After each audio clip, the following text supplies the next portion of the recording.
Hola otra vez, soy el profesor Dwyer y estoy aquí para darles una idea de la conjugación de los verbos. Okay? This is a very basic topic, so I'll stick to English for this one.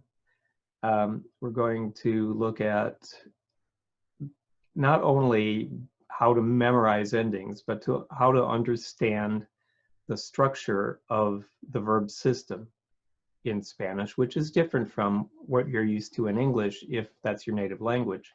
In English, in the present tense, we conjugate by simply using the infinitive form and adding s to the third person singular form. That works for almost all verbs. We have some irregulars like be, I am, you are, he is, we are, you are, they are.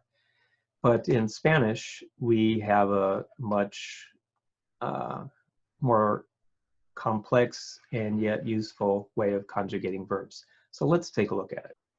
So here we go, el presente.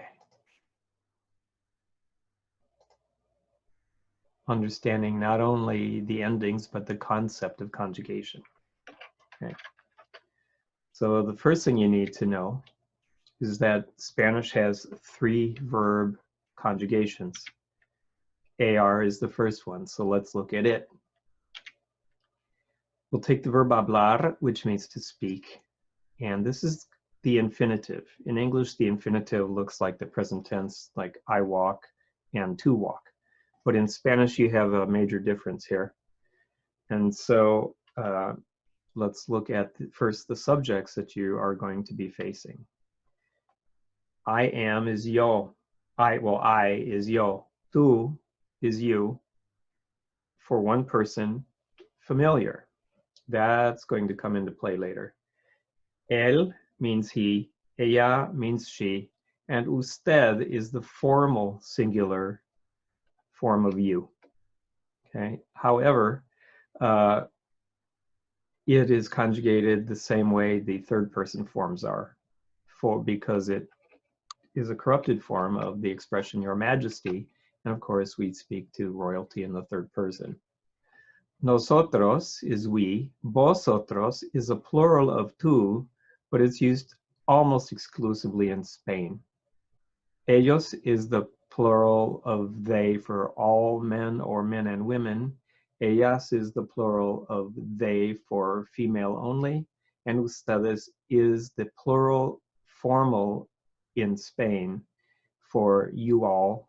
But in Latin America, it is the only form of you all that is used. But you differentiate between the singular tú and the plural ustedes. Okay, so these are your subject pronouns. Now notice this is set up, it's going to be a grid because we have the singular forms on the left side, we have the plural forms on the right side, and we have first person, which is I or we, second person, which is tú or y'all, and third person, which is he, she, it, or you, formal, versus the plural they or y'all. Okay.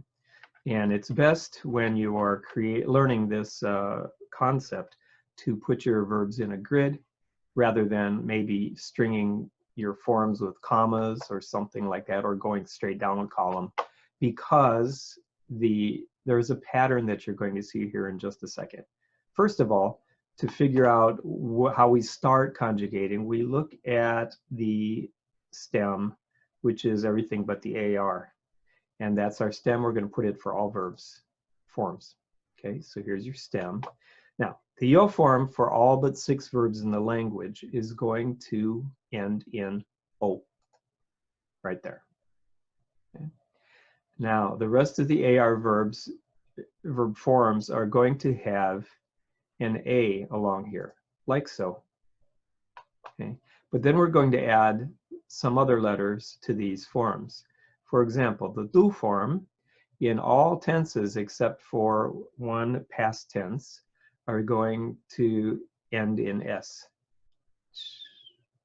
Then let's move on to el, ella, usted. You're going to see that this form does not get an extra letter. It stays with the vowel ending. Then for nosotros, we, in all tenses, you're going to add MOS here. Vosotros, which a lot of you, if you have any experience with Spanish, you may have been told by your teachers to ignore vosotros because we're not going to use it. Well, there's an awful lot of Spaniards who write and make movies and music, and you're going to wish you knew how to do vosotros if you decide to do a study abroad in Spain, which I suggest. Okay, so vosotros, might as well learn it. Here's the ending. This A is going to get an accent mark. So I colored it yellow to show that it's a little different. And then you add IS to all vosotros forms in all tenses. And then ellos, ellas, ustedes, what you're going to add here, and this holds true for all tenses, is an in. Okay? Now that is how you conjugate an AR regular verb. So repitan, por favor. Hablo. Hablas. Habla. Hablamos. Habláis. Hablan. You just want to get to where you can really rattle this one verb. Hablo, hablas, habla, hablamos, habláis, hablan.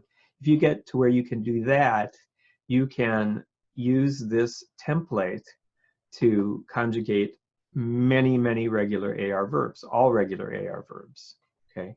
You're always going to have the A vowel, and you're going to have the S, the MOS, the IS, and the N, plus the accent mark on vosotros is A, okay? That's how you do an AR verb. Let's move on to ER.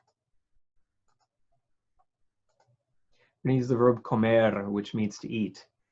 And as you can tell from the habl, this is your stem here, C-O-M.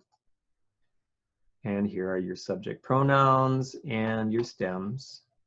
Now we're going to add, for ER verbs, just like AR verbs and IR verbs, which are coming up, you're going to add O for the O form. Now the vowel that you're going to use for the next bit of this is not going to be an A, it's going to be an E. Then the tu form gets its almost guaranteed S. El, ella, usted gets nothing. Nosotros gets MOS. Vosotros, we're going to add an accent to the E, and there you go. And we add IS. And then ellos, ellas, ustedes, we're going to add the N. Repitan, por favor. Como. Comes. Come. Comemos. Coméis. Comen. On to the IR verbs, the third and last conjugation. We're going to use the verb vivir, which means to live. And again, your subject pronouns and your stem, which is VIV, drop the IR. And do you remember what you add for the yo form? You add O. The IR verbs are a little different from ER. You have some E's, but you also have a couple of I's. So look at the intermediate vowel here carefully, E, E. But nosotros and vosotros, you add I rather than E, and then an E again. And then the tu form, of course, gets S, no additional letter for el, ella, usted. Then we have our MOS. We should, to vosotros, we should be adding an IS, which would make it VIVIIS.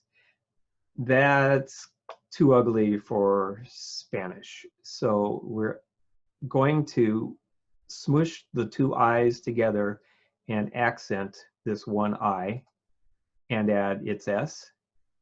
And then the third person plural will add the N. So that's what you need to know. And you need to practice these three verbs and then find some other regular verbs to practice, both saying them and writing them by hand, as well as conjugating online. Being able to use verbs accurately, being able to conjugate verbs quickly as you're talking is much more important than learning 500 different fruits or vegetables. Trust me on this in the long run.